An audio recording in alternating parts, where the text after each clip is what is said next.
PEPR sont un des éléments mis en place ces dernières années pour développer la recherche en France dans tous les secteurs. Ce secteur, il a pour objectif, comme le reste des secteurs de l'ICARIAB, d'arriver à créer et à développer des interactions entre la recherche et les ICC.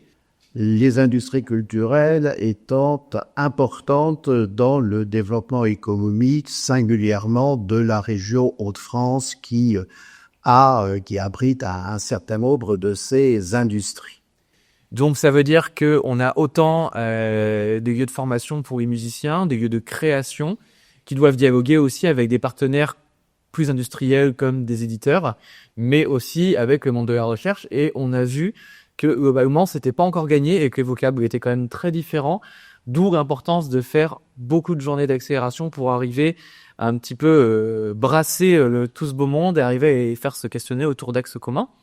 Depuis 14 ans, moi, je fais de la recherche sur ce que les pratiques numériques transcendent en pratiques professionnelles et en particulier les pratiques enseignantes, puisque je suis dans un centre de formation des enseignants. En préparant cette journée, on s'est dit, bon, bah, écouter de la musique, on va écouter des artistes contemporaines nous proposer quelque chose.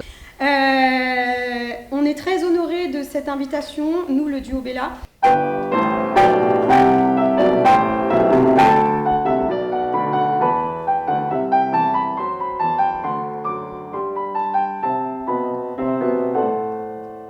Nous avons la chance d'avoir un cadre légal pour tout ce qui est données ouvertes au niveau national.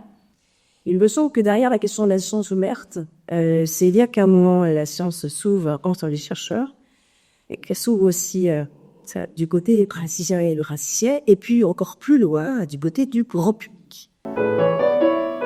Nous devons faire un plan de partage des données, par exemple. Mais on n'a pas vocation à faire un travail de bibliothécaire. En gros, c'est ça que ça veut dire.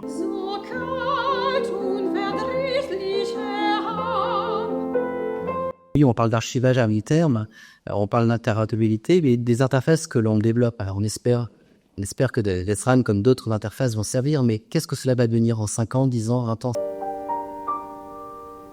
Ces aperçus de beaucoup de problèmes, d'illégalité et en fois de difficultés dans l'exécution des contrats, tout simplement.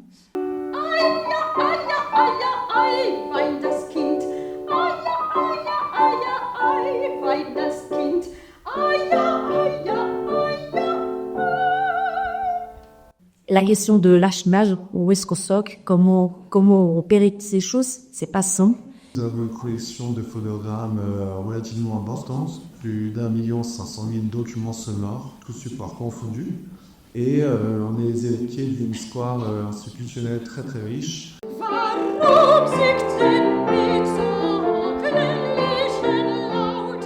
On reçoit les publicités constamment d'intelligence artificielle qui seraient ouverte à la pédagogie de la musique, à programmage sur perte. Et donc, comment se situer par rapport à cette pression concurrentielle? Quelles sont les règles de contribution qu'on pourrait poser? Quelles seraient les reconnaissances de cette contribution? Quel est le potentiel de développement au-delà de la satisfaction à donner et de se faire connaître dans le cercle des étudiants potentiels des écoles, conservatoires, Saint-Louis? On est un peu dans un monde où des fois, je m'interroge sur comment on peut médier tout ça. C'est peut-être ce que David disait tout à l'heure, mais tu viens appeler à l'aide. Je ne sais pas, mais peut-être un peu. Merci à tous. Merci, bon retour à chacune et chacun.